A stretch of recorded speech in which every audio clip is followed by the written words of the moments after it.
nằm ba hi tam vang không mi cheng to kim ma ka lên na mel ma te khut na loa na hi tam hung ki le ki ko no lai ni ka ngai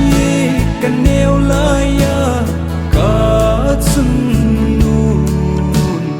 ei hin kho kha na ka mi te hin ha do sa na ka vang kho lung nga chul din ka hin phal thei po dor thim na bang in zil ki to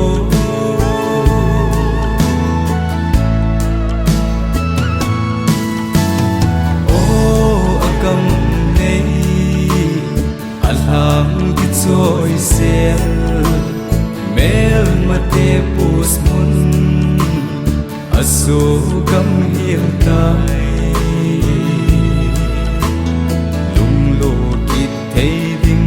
kanong nghe ye ka sal dang na in tho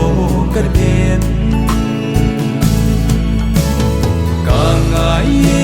ka neo la ya ka sun nu ei hin kho kha na ka mi te hin ha do sa na ka vang kho lung nga chul din ka hin phal thei po dor thim na bang in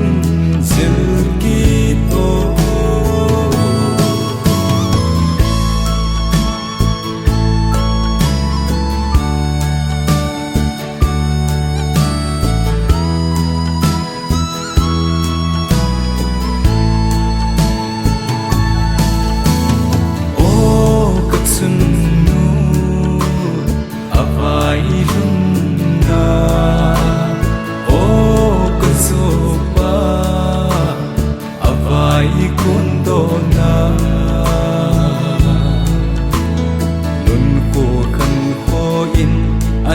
dim me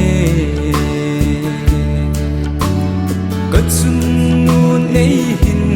sin le na